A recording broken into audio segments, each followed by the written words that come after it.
Hello students. So today we are going to start the second exercise of Introduction to Linear Polynomials, Neo Book of Class 9th, Gadita Manjari, Exercise 2.2. अब इस exercise में हमारे पास में total number of questions जो हैं वो 7 हैं। उन 7 क्वेश्चन में क्वेश्चन नंबर 1 और क्वेश्चन नंबर 2 बहुत ज़्यादा बेसिक, बहुत ज़्यादा इजी क्वेश्चन है। क्वेश्चन नंबर 3 to 7 जो है वो थोड़े लैंग्वेज वाले प्रॉब्लम है। इजी वो भी हैं, डिफिकल्ट गणिता मंजरी में कुछ भी नहीं है। तो हम लोग स्टार्ट करते हैं। चलिए फर्स्ट क्वेश्चन की बात कर लेते हैं हम लोग। फर्स्ट क्वेश्चन में they have said find the value of the linear polynomial 5x minus three. अब लीनियर पॉलिनोमियल हमारे पास में क्या है 5x माइनस थ्री। थोड़ा सा रिकॉल भी साथ साथ करते रहेंगे। लीनियर मीन्स जिसकी डिग्री 1 हो, मतलब हाईएस्ट पावर 1 हो। यहाँ x एक ही जगह है जिसकी हाईएस्ट पावर जो है 1 है, तो इसकी डिग्री भी 1 हुई, means it is linear. First part की बात करते हैं, x is equal to 0। Value of the polynomial is the easiest concept of the polynomials, जहाँ पर आपको सिंपली वेरिएबल को गिवन वैल्यू से रिप्लेस करना होता है। Means x is equal to 0 आप 5 इंटू 0 करोगे and that is 0 minus three is your answer. Second part के लिए x इज इक्वल टू -1 करोगे। -1 वाले में या नेगेटिव वाले में थोड़ा ध्यान ये रखना होता है, मल्टीप्लिकेशन के साथ में कभी भी नेगेटिव लगाते हैं तो ब्रैकेट के साथ लगाएंगे। 5 वन ज़ा 5 विद द नेगेटिव साइन -3, तो ये बना हमारे पास में -8। और थर्ड वाले पार्ट की हम लोग बात करेंगे x इज इक्वल टू 2 के बारे में। तो ये हुआ हमारे पास 5 इंटू टू -3, 5 टू ज़ा 10, -3 मीन्स ये हुआ 7। पहला क्वेश्चन बहुत ज़्यादा इजी था, आपको कुछ नहीं करना होता है। कभी भी वैल्यू ऑफ द पॉलिनोमियल की बात हो रही होती है तो जहाँ जहाँ आपको वेरिएबल दिखे, जहाँ जहाँ लेटर्स दिखे ABCD XYZ, वहाँ उनकी वैल्यूज से रिप्लेस उन्हें कर देना होता है। और जब कभी किसी नंबर और लेटर के बीच में कोई साइन नहीं होता है तो that means it is multiplication. Question number 2 पर फोकस करते हैं। क्वेश्चन नंबर 2 भी सेम है, find the value of the quadratic polynomial. अब ये क्वेश्चन में लैंग्वेज जो लिखी होती है उससे आपका रिवीजन होता चलता है कि क्वाड्रेटिक क्या होते थे, जो डिग्री 2 वाले होते थे। जैसे 7s² माइनस 4s प्लस 6, उसे नोट कर लेते हैं हम लोग। क्या है ये 7s² minus 4s plus 6। First part हमारे पास में है s इज इक्वल टू 0 के लिए, तो ये हो जाएगा 7 एज वी सेड। जहाँ वेरिएबल होगा वहाँ रिप्लेस कर देंगे उसको value. 7 into 0² minus 4 into 0 plus 6। अब भाई 0 का स्क्वायर करो या पावर 4 करो, आंसर तो 0 रहेगा। और 7 जीरो ज़ा हुआ 0, -4 जीरो ज़ा भी हुआ 0, प्लस 6, आंसर हुआ 6। कभी भी जब वैल्यू 0 पर फाइंड आउट करते हैं तो हमेशा कांस्टेंट टर्म आपका आंसर होता है। जैसे इसी का मैं दूसरा एग्जांपल अगर मैं बात करूँ, मैं बोलूँ s⁻³ -8 के बारे में आपको बताना है s इज इक्वल टू 0 पर, तो आपका डायरेक्ट आंसर होना चाहिए -8। या एक और अगर मैं एग्जांपल ले लूँ s² प्लस 5 के बारे में, तो आपका डायरेक्ट आंसर होना चाहिए 5, क्योंकि यहाँ ये 0 हो जाएगा, यहाँ ये 0 हो जाएगा। ये MCQ में आपको हेल्प कर सकता है। सेकंड पार्ट की बात कर लेते हैं। Second part was s is equal to -3। s is equals to -3 में सेम वही कॉन्सेप्ट अप्लाई करेंगे। 7 इंटू -3 होल स्क्वायर -4 इंटू -3, पहले भी बताया था नेगेटिव के साथ ब्रैकेट का यूज़ करेंगे, प्लस 6। थोड़ा आगे से सॉल्व करते हैं। 7 इंटू 3² इज़ 9, माइनस ये वाला और माइनस ये वाला दोनों मिलके हो जाएंगे प्लस 4 3 ज़ा 12 प्लस 6। 7 9 ज़ा 63 plus 12 plus 6, 63 plus 2 is 65, 75, 81 is your answer. Third part की बात कर लेते हैं। एस इज इक्वल टू 4 के लिए।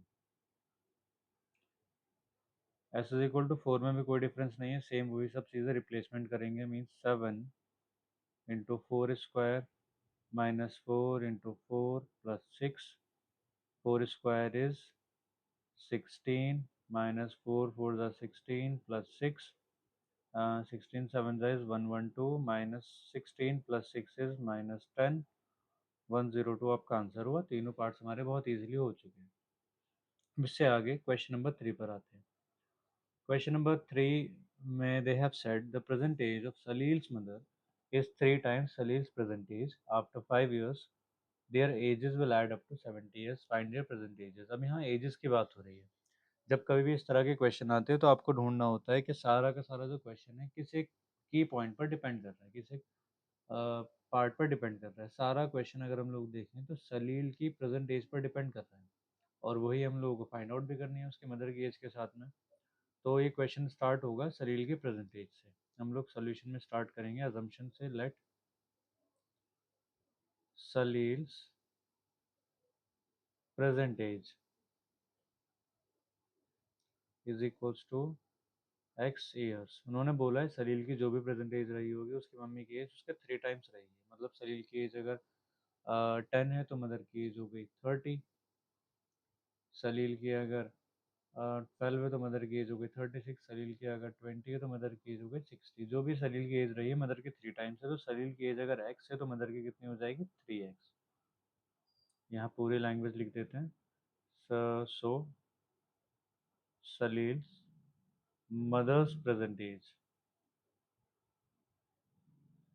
हम लोग सलील मदर नहीं बस खाली मदर्स प्रेजेंट एज लिख दे रहे हैं, 3x होगा। अब इन्होंने एक बात और बोली इसके बाद में, आफ्टर 5 ईयर्स। तो सबसे पहले तो एजेस वाले कॉन्सेप्ट में हमेशा पहले 5 ईयर्स हो सकता है, आफ्टर 5 ईयर्स, या हो सकता है बिफोर 5 ईयर्स या 5 ईयर्स अगो भी हम लोग बात कर सकते हैं। जैसे अभी की अगर मैं बात करूँ, मान लीजिए सलील की एज 10 है तो after 5 years it will become 15, और मम्मी की एज हो जाएगी 35। यहाँ भी 12 + 5 = 17, और यहाँ 41 हो जाएगी, मतलब +5 कर देना है। एडिंग करेंगे after 5 years Salil age is equals to x plus 5 bracket closed years, and mother's age is equal to 3x plus 5 bracket close years. जो भी हमारा अजम्पशन वाला पार्ट था, जो मैं अज्यूम करनी थी चीज़ें, जो मानकर चलनी थी, वो सारा काम हो चुका। अब हम लोगों का जो काम रह गया है वो रहा है हमारा काम क्वेश्चन की कंडीशन को लगाना। जैसे इन्होंने बोला है after 5 years their ages will add up to 70 years, मतलब इन दोनों का अगर मैं प्लस कर दूँ तो मेरा आंसर जो है वो 70 आना चाहिए। यहाँ मैं लिखूंगा ATQ। ATQ का होता है अकॉर्डिंग टू द क्वेश्चन, मतलब सलील की एज को प्लस किया आपने उसकी मदर की एज के साथ में, तो आपको 70 मिलना चाहिए। कोई बात नहीं, मिल जाएगा 70। वेरिएबल जो लाइक वाले थे उन्हें ऐड कर लीजिए, x + 3x और 5 + 5 मिलकर हो गया 10, 70 ईयर्स रहा। थोड़ा सा इसे और सॉल्व किया हम लोगों ने, तो x + 3x मिलकर 4x हुआ, और 70 राइट साइड में -10 हो गया, 70 -10 रहा 60। अब आप लोग इस चीज़ को डायरेक्ट तो सॉल्व कर ही सकते हो, कोई इतनी बड़ी बात नहीं है उसमें। 4 यहाँ से डिवाइड हो जाएगा, x की वैल्यू हो जाएगी 15। x की वैल्यू 15 आई है, लेकिन एग्जैक्ट जो लैंग्वेज थी क्वेश्चन की उस लैंग्वेज में आंसर देना ज़रूरी है। मीन्स आपको क्वेश्चन को समराइज करना ज़रूरी है। क्वेश्चन में एजेस के बारे में बात हुई थी, तो हम लोग एजेस के बारे में ही आंसर बोलते थे। लिखेंगे सो सलील्स प्रेजेंट एज,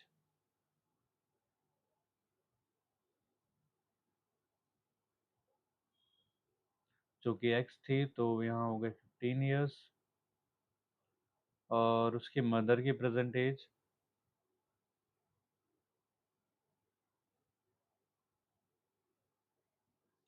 जो कि 3 टाइम्स थी सलील की एज के। 15 3 = 45 ईयर्स, ये आंसर हो गया।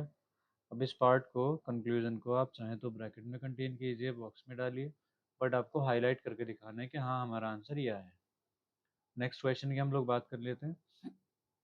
Question number 4, they have said the difference between two positive integers is 63, the ratio of the two integers is 2:5, find the two integers। अब इन क्वेश्चंस में एक खास बात ये होती है कि वे ऑफ डूइंग, तो इनका पैटर्न होता है वो ऑलमोस्ट सेम होता है सारे क्वेश्चंस में। जैसे एजेस वाला क्वेश्चन था, तो एजेस वाला किसी भी टाइप का क्वेश्चन मिल जाए आपको, आपको इसी वे में करना है, ठीक है। या जैसे अब रेशियो वाला मैं क्वेश्चन आपको बताऊंगा, रेशियो वाले क्वेश्चन का भी एक की पॉइंट होता है, आपको एक नया वेरिएबल अज्यूम करना होता है। तो सबसे पहले तो जो चीज़ पूछी जा रही है उसी के बारे में बोल देते हैं। इन्होंने दो इंटीजर्स की बात की है, उन दोनों इंटीजर्स को हमने अज्यूम कर लिया है A and B two integers.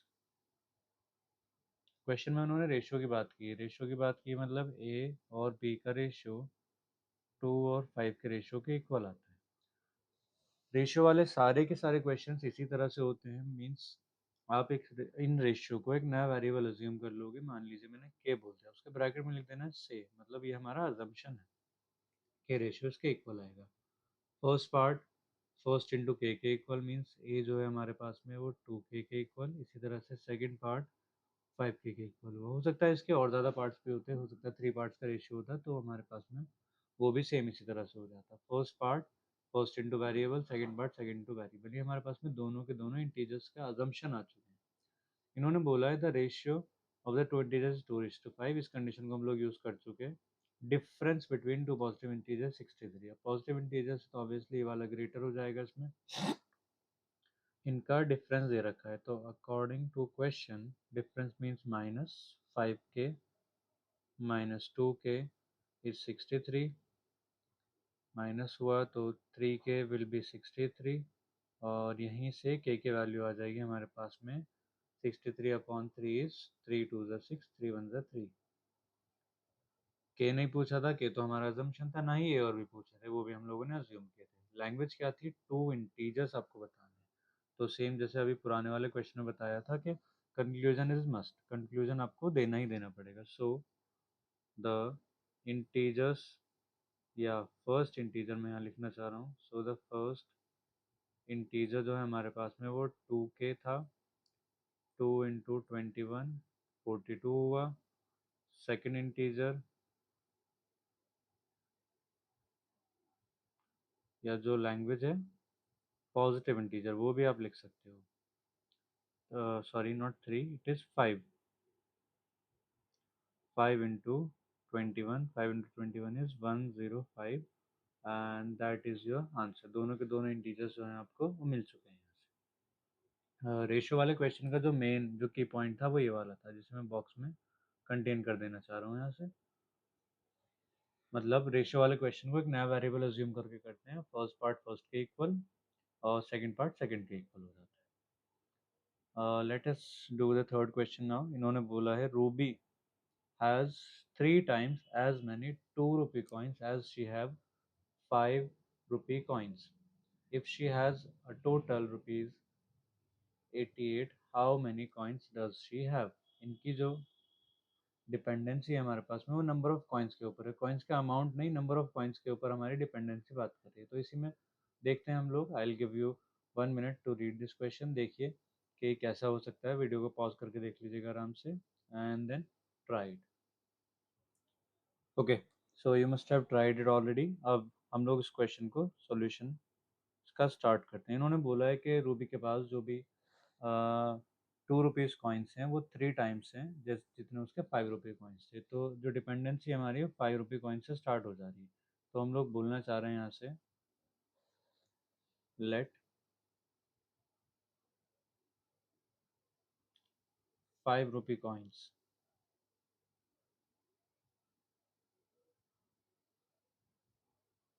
Is equals to X. तो दूसरा कौन सा था, 2 रुपये कॉइन था।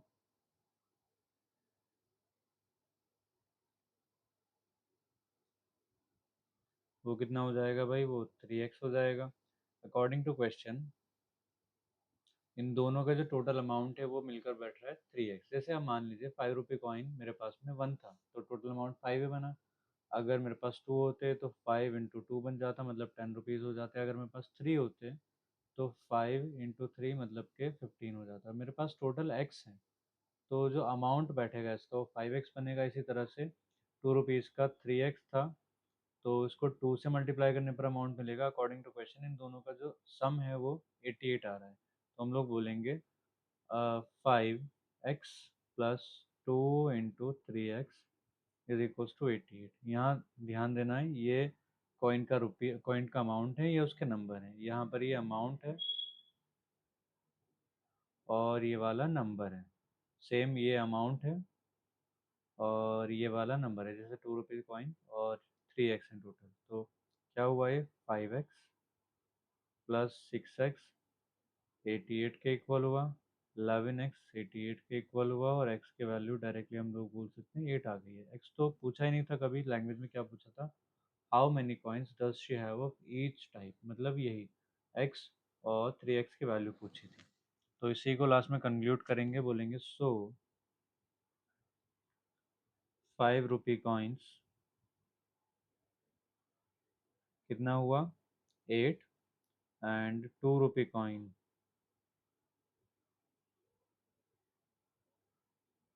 Is equals to 3x। तो 3 × 8 मतलब कि 24 हो गया है हमारे पास में 2 रुपी कॉइन्स। बहुत इजी क्वेश्चन था, ज़्यादा कुछ करना नहीं था। मेन चीज़ होती है डिपेंडेंसी फाइंड आउट करना कि टोटल क्वेश्चन डिपेंड किस पर कर रहा है, कौन से एक वो पॉइंट है जहाँ पर सारा का सारा क्वेश्चन बेस्ड है। और अगर आपने वो फाइंड आउट कर लिया उसे एक्स अज्यूम कीजिए, then you have to solve the rest of the question. बाकी तो बहुत बेसिक बहुत ईजी पार्ट होते हैं। Next question, question number 6। Question number 6 को अगर हम लोग रीड करें तो उन्होंने बात की है, एक फार्मर है जिसके पास फेंस है 300 फीट का। उसने उस फेंस को दो अलग अलग पार्ट्स में कट कर दिया है, और कट इस तरह से किया है कि जो बड़ा वाला पीस है वो छोटे वाले पीस के 4 टाइम्स के इक्वल है। बताइए कि दोनों फेंसेस की जो लेंथ होगी वो कितनी होगी। सेम वही चीज़, अगर हम लोगों ने डिपेंडेंसी फाइंड आउट कर ली तो हमारा क्वेश्चन इजीली हो जाएगा, वरना हमें थोड़ी सी डिफिकल्टी आ सकती है। डिपेंडेंसी कहाँ पर है, लॉन्गर पीस शॉर्टर पीस के 4 टाइम्स के इक्वल है। मतलब अगर शॉर्टर पीस फेंस मान लीजिए 15 फीट हुआ, तो लॉन्गर कितना हो जाएगा भाई। अगर मैंने शॉर्टर बोला 15 तो लॉन्गर हो जाएगा हमारे पास में 4 टाइम्स मतलब 60। अगर मैंने शॉर्टर बोला 20 तो लॉन्गर हो जाएगा 80। अगर ये मैंने 25 तो ये हो जाएगा 100। डिपेंडेंसी कहाँ आ रही है भाई, इस पार्ट पर डिपेंडेंसी आ रही है। तो इसी चीज़ को हम लोग स्टार्ट कर देते हैं। बोलेंगे let the length of shorter piece is equals to x feet. तो जो लॉन्गर की लेंथ हुई वो क्या हो गए, length of longer piece according to question it would be 4x feet. ठीक है। अब जो टोटल फेंस था वो कितना था भाई, टोटल फेंस था हमारे पास में 300 फीट। टोटल फेंस कैसे बनेगा, शॉर्टर और लॉन्गर दोनों को मिलाकर मीन्स x प्लस 4x को ऐड करेंगे हम लोग तो 300 आ जाना चाहिए। दोनों लाइक वेरिएबल्स ऐड हो जाएंगे, 300 आ गया, और x की वैल्यू में बोल सकता हूँ 60 आ गई। वेरिएबल तो आ गया, लेकिन क्वेश्चन वही है कि हम लोगों को फेंस की लेंथ बतानी है। तो हम लोग बोलेंगे so the length of shorter piece is equals to 60 feet and the length of longer piece वो कितना हो जाएगा भाई, 4 × 60 मीन्स 240 फीट। दोनों को सेम वही ब्रैकेट में बड़े से कंटेन कर दीजिएगा। अब एक ही क्वेश्चन हमारे पास में बचता है, क्वेश्चन नंबर 7, जो कि रेक्टेंगल के बारे में है। उस क्वेश्चन को मैं हाथों हाथ लिख भी दे रहा हूँ and I will tell you what do we have to do in this question. They have said if the length of a rectangle is 3 times means जो उसकी length है rectangle की वो 3 टाइम्स है किसके, उसके width के, और साथ में उसका पैरामीटर, शॉर्ट में लिख रहा हूँ क्वेश्चन पूरा, साथ में उसका पैरामीटर जो है वो है 24। डायमेंशंस पूछी जा रही हैं। सॉल्यूशन स्टार्ट कर लेते हैं भाई। जो लेंथ की डिपेंडेंसी है वो किस पर है, विड्थ पर डिपेंडेंसी आ गई है। तो अज्यूम हम लोगों को किसको करना है, विड्थ को। विड्थ को चाहे आप एक्स अज्यूम करें या डब्ल्यू अज्यूम कर लें, एज यू विश। हम लोग स्टार्ट कर रहे हैं, let the length of rectangle is equals to x हुआ, और ये है सेंटीमीटर में, तो यहाँ भी हम लोग सेंटीमीटर में अज्यूम करेंगे। And sorry, length I have said length, length नहीं है विड्थ की बात करेंगे हम लोग, यहाँ लेंथ नहीं है बच्चे, इट इज़ विड्थ, क्योंकि हमें डिपेंडेंसी जो है विड्थ पर दिखानी है, तो विड्थ हो गया। And the length of rectangle, जब विड्थ एक्स है तो लेंथ उसकी 3 टाइम्स मीन्स 3x हो जाएगी। अब गिवन था हमारे पास में पैरामीटर, या हम लोग बोल सकते हैं अकॉर्डिंग टू क्वेश्चन जो उसका पैरामीटर था वो था 24 सेंटीमीटर। पैरामीटर एग्जैक्टली होता है twice of l plus b, 24 centimetre twice as it is. Length थी हमारे पास में 3x और ब्रेथ था हमारे पास में x, 24 हो गया। और you could say x is equal to 12, या फिर थोड़ा सा और सॉल्व करेंगे हम लोग इसे, तो x आ जाएगा हमारे पास में 3। x की वैल्यू 3 आई है, और x की वैल्यू 3 आई है, हम लोगों को अभी इसका लेंथ और ब्रेथ भी बतानी है। So the width of the rectangle which was x, तो ये हुआ हमारे पास में 3 centimetre, and the length of the rectangle, ये हुआ हमारे पास में 3x, मीन्स 3 3 9 सेंटीमीटर। ये हमारे रेक्टेंगल की डायमेंशन आ गई है। हेल्पफुल रहता है अगर आप रेक्टेंगल का फिगर भी ड्रॉ करते हो, ठीक है, उसके डायमेंशन लिखकर। And that's all for today class. हम लोगों ने एक्सरसाइज 2.1 और 2.2 दोनों कंप्लीट कर लिए हैं। अगर आपको और सोल्यूशन देखने हैं इसके तो प्लीज़ कंटिन्यू कीजिएगा आगे। नेक्स्ट हम लोग बात करते हैं 2.3 की। Okay, thank you everyone.